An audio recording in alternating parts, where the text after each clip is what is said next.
어느덧 2021년도 이렇게 마지막 달력 하나가 남았습니다.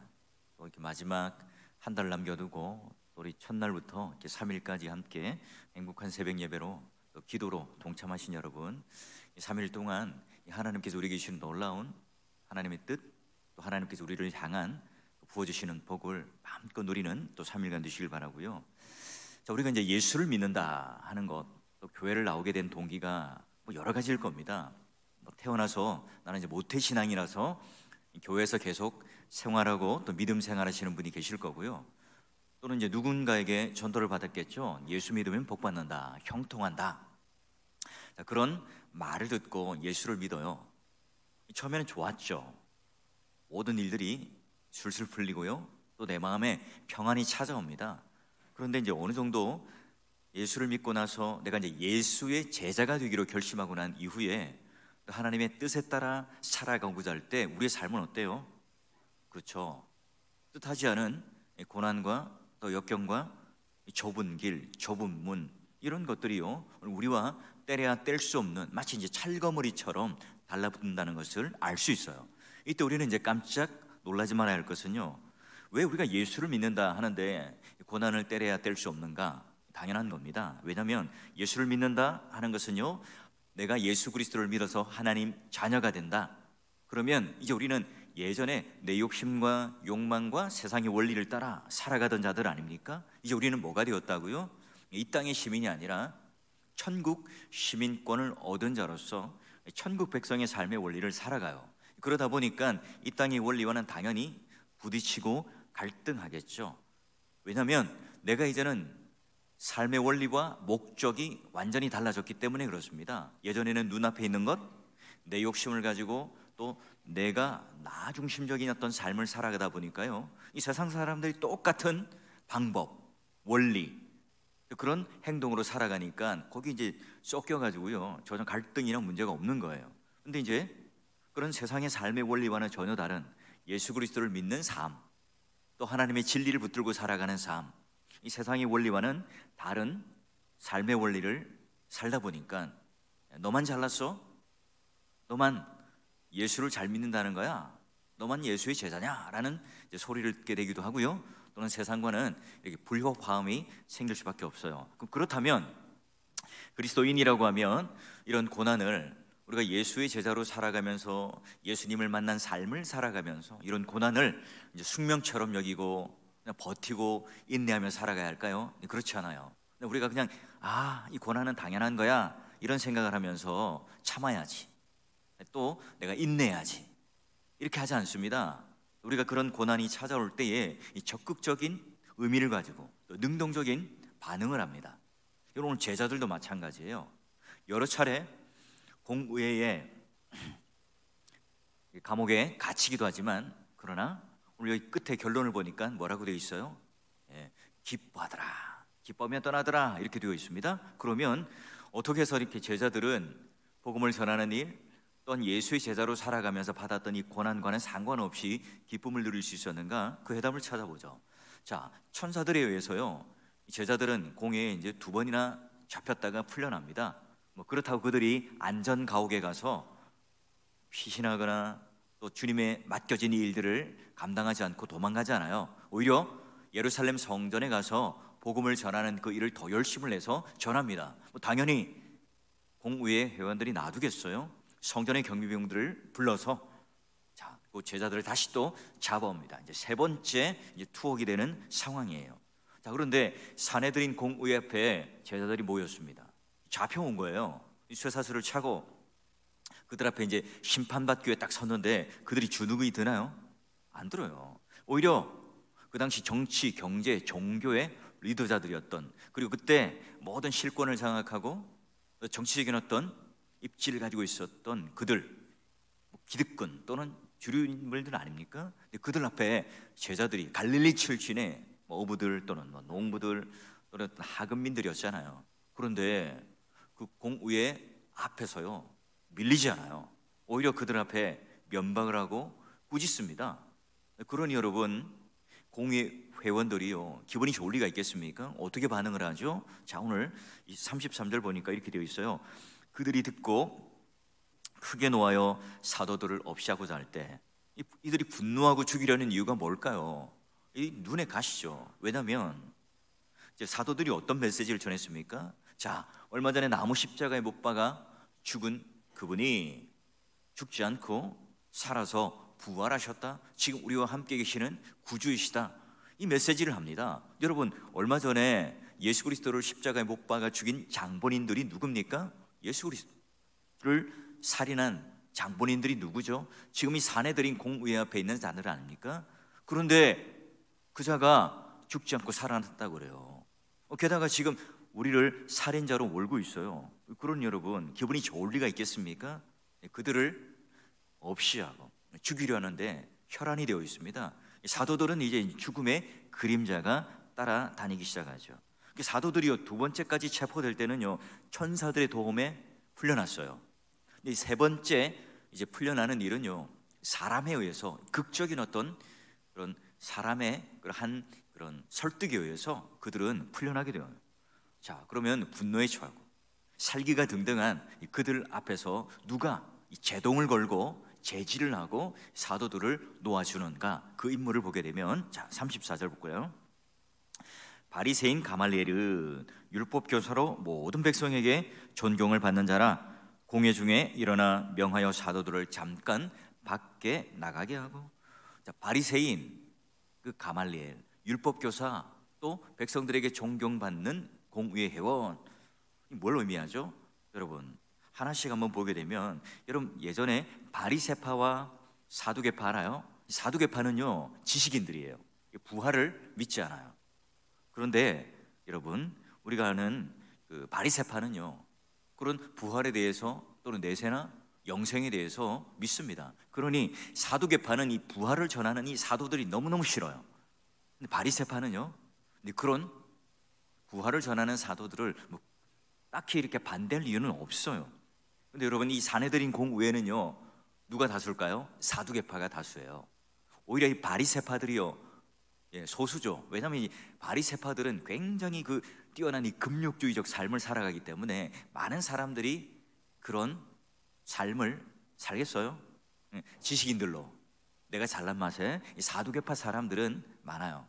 공의회, 사내들인 의회에 사두개파 사람들이 이제 다수이다 보니까 어쩌면 이 다수결로 인하여 이런 쪽으로 몰려가고 있었겠어요. 그런데 지금 소수의 사람을 가지고 있었던 이 바리새파의 수장이 누구냐, 대표가 누구냐, 바로 가말리엘이에요. 그가 딱 나와서 한마디를 하는데 모든 결정이 뒤집힙니다. 또 여러분, 그 당시에 샴마이 학파와 힐렐 학파, 이제 제가 이제 주기도문 강론할 때 여러분 기억나시는지 모르겠어요. 샴마이 학파는요, 율법을 굉장히 엄격하게 따집니다. 문자적으로 따져요. 그래서 이혼의 사유에 대해서도요, 아주 엄격하게 따져서 그냥 무조건 이혼해 버려요. 근데 힐렐 학파는요, 비교적 이 율법을 온건하게 해석을 합니다. 가말리엘이 지금 막강한 그런 인물로서 힐렐 학파의 그런 대표 주자예요. 온건한 학풍을 가지고 있기 때문에 그들을 굉장히 이렇게 옥죄거나 강력한 어떤 율법적인 것을 가지고 심판하거나 정죄하지 않아요. 자, 이제 끝으로 이제 가말리엘이요, 공의회 회원으로서 모든 사람들로부터 이렇게 인품이 뛰어나더라 하는 평가를 받죠. 자, 이 당시 종교 지도자들은요, 백성들과 상극이었거든요. 그런데 가말리엘은요, 공의회 회원들로부터 칭찬받고 또 사람들로부터도 좋은 인품을 갖다는 칭찬을 받아요. 그러니 이제 그가 말 한마디 하는 게 굉장히 무게감이 있었죠. 마찬가지입니다. 오늘 우리가 이 땅을 살아가면서 이 권위는요, 돈을 주고 살 수 없어요. 내가 그 권위를 만들어갈 수 없습니다. 시간이 필요하고요, 그런 권위나 존경이나 이런 것들은 시간을 통해서 사람들로부터 주어지는 거죠. 지금 이제 자연스럽게 가말리엘은요, 백성들로부터 또 공의회 회원으로부터 그런 권위가 주어졌어요. 자, 그러면 이제 우리는 이해할 수 있죠. 가말리엘이 왜 공의회에서 사두개파들이 하려고 하는 이 행동들을, 이 독주들을 막으려 했는가? 자, 그의 어떤 의로움 또는 사도들이 불쌍해서 동정심 때문에 하나님의 어떤 명령과 말씀을 지키기 위해서일까요?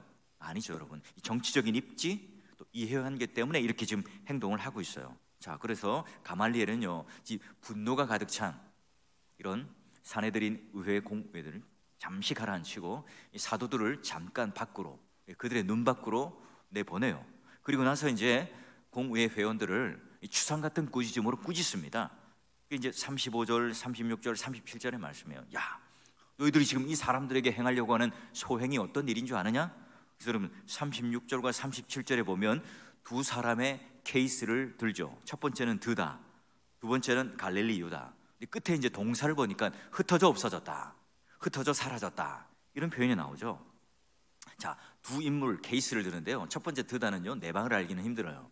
두 번째 갈릴리 유다는 어떤 인물인가? 주 6년경에 예수님께서 태어나던 그때에 로마가 호종령을 합니다. 왜요? 식민지를 효율적으로 다스리기 위해서. 그래야 세금도 매기고 또 군대로, 군사로 징집하기에 편하니까 그렇잖아요. 당연히 여러분, 유대인들이 그런 로마의 이런 정책에 좋아할 리 있겠습니까? 싫어해요. 한거를 하겠죠. 자, 그런데 이런 갈릴리 유다가 한거를 하다가 결국은 살해당해요. 그러다 보니까 그 주장이 스물스물 없어져 버리죠. 이 주장은요, 뒤에 여러분 잘 아는 열심당, 헤롯당이라고 하는 운동으로 계속 이어져 갑니다. 결국은 로마를 무력으로 그 총독부를 찬탈하죠. 결과가 어때요?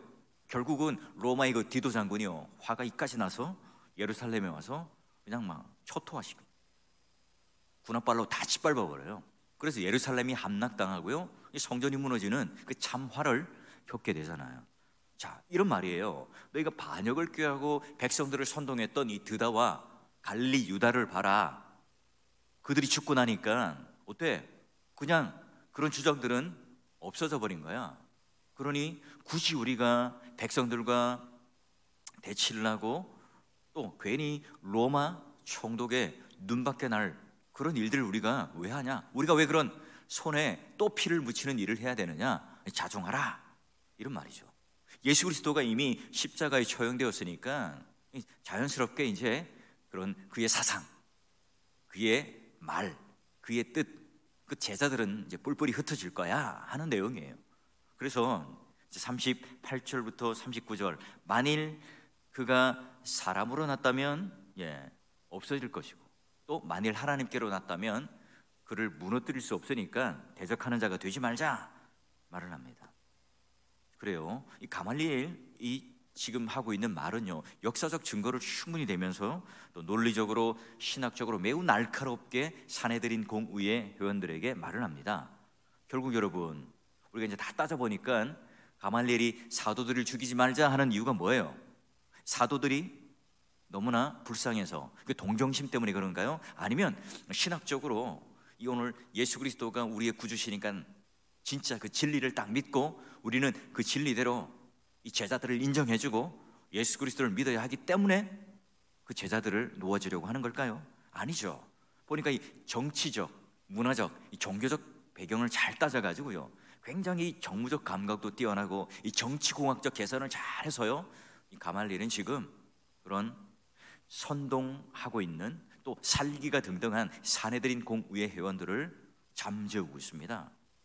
백성들과 반목하지 않고 정치적으로는 로마와 부담을 갖지 않는 그 선에서 지금 굉장히 지혜롭게 일처리를 하고 있는 거예요. 그래요. 우리가 이제 가말리엘을 바라보면서 이 땅에 그런 이 어떤 지도자의 모습을 볼 때 진리냐 아니냐가 아니에요. 지금 내가 처한 이 상황에서 어떻게 하면 편안하게 이쪽도 저쪽도 다 만족시키면서 우리는 여기에서 내가 가지고 있는 그런 삶의 안주, 평안함을 누릴 수 있을까? 여기로부터 지금 이 가말리엘이 판단이 나온 겁니다. 그러면 이런 정치적 이해 타산과는 달리 이제 40절에 보게 되니까 사내들인 공의회도 어떻게 해요? 잠시 흥분을 가라앉히다 보니까 어떻게 합니까? 그래요. 그들을 옳게 여기게 돼요. 그리고 사도들을 가만히 놔두나요? 그래도 분풀이는 해야 되잖아요. 40대에서 하나 가만 채찍질로 그들을 실컷 때리고요, 너희들 예수 그리스도를 또 전하면 진짜 그때는 재미가 없어 하고 보냅니다. 그리고 뒤에 보니까 겁박을 받았던 사도들이요, 어떤 반응을 하죠? 아이고, 우리가 예수를 믿었더니까 이런 고난을 당하는 거야, 이런 고생을 하는 거야, 의기소침하면서 후회하고 있나요? 아니죠. 보니까 기뻐하면서 공의 앞을 떠나더라. 게다가 그들은 이제 날마다 성전에 있든지 또 집에 모이든지 예수 그리스도를 전하고 가르치는 이 일에 그치지 않고 더 열심을 내었더라. 이 장면으로 끝을 냅니다. 도대체 지금 사도들이 기뻐하는 이유가 뭡니까? 말씀 보니까 이렇게 되어 있죠. 그 이름을 위하여 능력받는 일에 합당한 자로 여겼다. 무슨 말이죠? 이제 고난의 적극적인 의미를 그들이 깨닫습니다. 고난이라고 하는 것은 지금 내가 하는 것 바로 주님의 이름을 위하여 내가 능력받는 자로서 합당하게 여기는 그 깨달음을 통하여 그들은 기쁨이 넘쳤어요. 그래요. 주님을 배반하고 주님의 십자가를 떠나서 도망갔던 자신들, 이제는 어때요? 주님의 은혜로 우리를 다시 받아주시고 하나님께서 우리를 진리를 붙들고 전할 수 있는 그 사명, 소명을 주셨다는 이유 때문에 하나님, 내가 그런 예수 그리스도께서 십자가에 당한 이 고난, 또 우리 또한 주님의 이름을 위하여 그 고난에 참여할 수 있는, 그 능력에 참여할 수 있는 자로 우리를 여겨주시니 감사합니다. 이 말을 하고 있는 거예요. 고난을 기뻐할 수 있는 사도들, 이 메시지가 오늘 우리들에게 굉장히 중요한 메시지임에도 불구하고 우리가 동의가 잘 안 되는 이유가 뭘까요? 여러분, 우리가 교회를 생각해 볼 때 큰 교회, 유명한 이름 있는 목사님들, 이 땅에 받을 그런 영광과 또 기쁨과 인정들을 다 받고 자랍니다. 여러분, 그에 비하면 어떤 무명의 이름 없는, 지금도 여전히 무릎을 꿇고 몇몇의 영혼을 가지고 씨름하고 있는 그분들이 가지고 있는 그런 비교의식을 우리가 할 때 어때요? 어떤 분이 더 오늘 하나님 나라에서 기쁨과 즐거움과 행복을 누릴 수 있는 상급이 클까요? 그렇죠, 여러분. 우리가 바로 하나님 앞에 규모, 숫자, 힘, 능력, 세기, 이런 걸 가지고 우리가 자꾸 이제 이 땅에 비교하다 보면 우리가 기뻐하고 즐거워하고 행복하는 이 모든 조건은 세상과 똑같아지잖아요. 여러분, 사도들이 어때요? 우리도 똑같이 이런 고난을 받게 된다면, 감옥에 가게 된다면, 또 주님의 이름을 위하여 내가 이런 어려움을 당한다면, 내가 주님의 이름을 위하여 난 남들보다 남이 안 하려고 하는 그런 어렵고 수고로운 일에 내가 충성하겠다, 교회 봉사하겠다, 교회 헌신하겠다, 여러분, 이러면서 여러분 기쁨이 생기세요? 나는 남들보다도 한 발 앞서서 더 우리 성도들을 위해서 기도하고, 우리 성도들이 그런 힘들어하고 아파하는 일 때문에 내가 좀 더 봉사하고 헌신해야지, 이럴 때 우리에게 기쁨과 만족이 넘치나요? 그렇지 않나요? 여러분, 오늘 이 제자들은, 사도들은 매를 맞고 겁박을 당하고 사내들인 공위를 떠나면서 야, 나 해방이야, 풀려났어, 이것 때문에 기뻐하는 게 아니에요.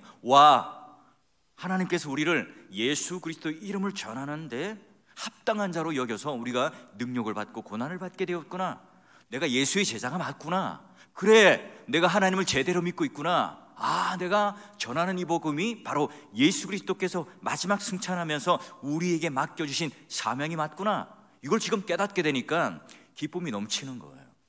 야, 내 믿음이 가짜가 아니구나, 내 믿음이 진짜구나. 이 고난을 대하는 태도, 이제 예수님께서 예전에 했던 이 말씀들이 이제 다 떠오르기 시작해요. 자, 먼저 여러분, 마태복음 10장 17절 이미 말했죠. 공의회에 넘겨주고 회당에서 채찍질 당하고 또 총독들과 임금 앞에 끌려가서 내가 그들 앞에 이방인들의 증인이, 증거자가, 증언한 자가 되게 하노라. 이게 지금 마태복음에 예수님께서 예언했던 말씀이 이루어져요. 그리고 요한복음 15장 20절에도 마찬가지입니다. 너희 기억해라, 너희가 사람들이 박해할 거다, 내 말을 지킬 것을 기억하라. 오늘 하나님께서 지금 오늘 우리가 예수를 믿고 제자가 되어서 하나님 말씀을 전할 때 이런 일들이 일어나고, 또 하나님께서 성령의 지혜를 통해서 내가 합당하게 할 말을 주실 거라는 것을 약속하셨어요. 그래요, 여러분, 내가 지금 이 당하고 또 어려운 이 고난과 헌신과 봉사, 이를 통해서 함께 있는 우리 동역자들, 성도들이 그런 유익을 얻는다는 사실들을 깨닫기 때문에 이런 기쁨이 그들에게 주는 선물이었어요. 내가 얼마나 큰 능력과 고난을 받았나, 나 하늘나라의 상급이 클 거야, 이런 고난, 또 이런 어떤 내가 있어서 이건 반대급부가 아니라, 내가 진짜 예수를 제대로 믿고 하나님께서 나를 합당한 자로 여김을 받은 게 맞구나, 이걸 알게 돼요. 그래서 여러분, 우리가 로마서를 보게 되면 바울이요, 내가 하나님 자녀가 된 가장 큰 특징을 뭐라고 그럽니까? 자, 로마서 8장 15절에 17절 보게 되면 우리는 더 이상 종의 영을 받지 않고 양자의 영을 받았어요. 성령이 친히 우리를 하나님의 자녀라 부를 수 있는, 아바 아버지라 부를 수 있는 그런 입술을 줬고요. 우리는 이제 이 땅에 있어서 그 물질을 가지고 기뻐하고 슬퍼하는 자가 아니라 하늘의 상속자, 예수 그리스도와 함께한 하늘의 상속자가 되었다. 그런데 끝에 보십시오. 중요한 것, 그와 함께 뭘요? 영광을 받기 위하여 뭐도요? 고난도 함께 받아야 할 것이니라.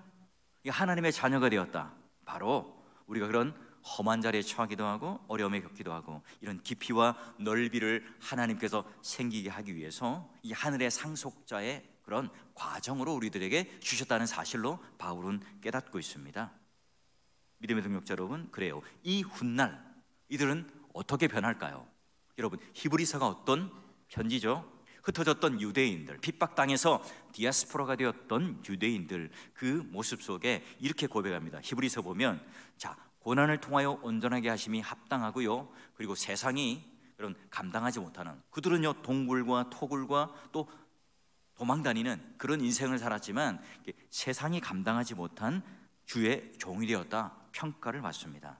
그래요. 코로나19로 인하여 지금 보니까 오미크론이라고 하는 변이종이 또 이렇게 발견되어서요 온 세계가 공포에 떨고 있습니다. 선교지에 코로나19로 인하여 이미 또 순직한 우리 선교사님들도 있고요. 또 얼마 전에 보니까 중국의 노영 선교사님은 교통사고가 나서 거의 이제 죽음 직전까지 간 경우도 있고, 남아공도 보니까 지금 굉장히 지금 계속 셧다운이 되고, 또 교회가 좀 성장하려면 또 이런 사회적인 분위기 때문에 위축되고 있는 그런 선교 현장들을 많이 봅니다. 그분들은 지금 그런 어려운 고통 속에 있지만 오히려 편지를 전하면서 그런 기대감을 가지고 기쁨을 전하는 이유가 뭘까요? 그래요. 그분들은 오늘 이 말씀을 정확하게 알고 있죠. 우리가 예수 그리스도 이름을 전함으로 말미암아 능력받는 자로 합당하다. 우리가 받는 이 고난에 하나님의 뜻과 하나님의 그런 비밀을 깨달을 수 있다면 우리는 그 고난과 그 능력 때문에 좌절하거나 의기소침하는 것이 아니라 뭐합니까? 기뻐할 수 있는, 그리고 더 오늘 우리가 위축되는 것이 아니라 코로나19 때문에 이것도 안 되고 저것도 안 되고 이것도 안 되고 아무것도 안 돼, 그런 게 아니라 오히려 여러분 이런 고난과 어려움 속에 더 지혜를 발휘해서 또 이 상황에 합당한 방법으로 말미암아 복음을 전하는 일에, 전도하는 일에, 양육하는 일에 하나님 말씀과 그 진리가 오늘 전해지는 이 일이 오늘 우리가 뭔가 해야 되는 프로그램이 아니라 교회의 본질이라는 사실을 깨닫고요. 그래서 오늘 우리가 이 안주하지 않는, 그래서 남은 한 달 동안 여러분 오늘 하나님 앞에 나는 정말 하나님 그 예수 그리스도 이름을 전하는 합당한 자로 여기며 그 기쁨이 넘치고 있는가를 한번 돌아보시고요. 오늘 하나님 그 잃어버렸던 그 기쁨을 주십시오 라고 기도하셔서 하나님 앞에 이 복음이 더욱더 풍성하게 또 부흥이 되고 흥황케 되는 이 일에 하나님 저도 동참하게 해주십시오 라고 하는 마음의 각오와 결단을 통해서요, 여러분 2022년도 한 해는요 좀 내가 이 교회에 대해서 봉사도 좀 하고 헌신도 하는 일에 각오가 생기고 또 이런 일에 대하여 진짜 기쁨이 무엇인지를 좀 알고 누리는 천국의 그런 복락과 선물을 가지며 살아갈 수 있도록 해달라고 좀 기도하시고요. 저도 마찬가지입니다. 교역자로서 목사로서 그저 해야 되는 일이기 때문에 감당하는 게 아니라 오늘 이 일들을 통하여 주님의 이름을 합당하게 전하는 자로 내가 살아가는 것에 대한 기쁨이 넘칠 수 있도록, 그 기쁨이 식어지지 않도록, 구원에 대한 놀라운 기쁨과 만족이 내 안에 넘칠 수 있도록 저도 이제 열심히 기도할 겁니다. 우리 교역자들도 마찬가지고요. 그 매너리즘에 빠지지 않고 관습적인 어떤 습관적인 종교의식 속에 우리가 머무르지 않고 하나님께서 우리에게 주신 놀라운 이 복음에 대한 진리, 기쁨, 이것이 오늘 여러분을 살아내는 삶의 원동력이 되게 하셔서 12월 한 달도요 그런 기쁨과 은혜가 충만히 넘치는, 어떤 어려움과 고난과 시험 때문에 내가 위축되는 것이 아니라 오히려 그걸 통하여 더 큰 기쁨이, 큰 즐거움과 구원에 대한 복락이 여러분 심령 가운데 넘치기를, 그리고 2022년도 한 해를 다시 한번 기대하며 소망함으로 말미암아 우리의 작은 수고를 통해서 교회가 어떻게 세워져 가고 교회가 어떻게 하나님 나라의 놀라운 공동체로 건강하게 세워져 가는가, 여러분 모두가 그런 일에 동참해 주는 귀한 동력자가 되어 주시고 여러분 가정도 여러분 모든 직장과 사업터와 삶의 터전 위에도 그런 하나님의 놀라운 기쁨과 즐거움과 또한 하나님의 복이 여러분 가운데 넘치고, 또한 그런 모든 인생에 있어서의 그런 즐거운 일들과 간증들이 우리 모두에게 기쁨이 되고 또한 자극이 되고 도전이 되고 선한 영향력으로 여러분 미칠 수 있는, 살아갈 수 있는 여러분 되시기를 주의 이름으로 간절히 축원합니다.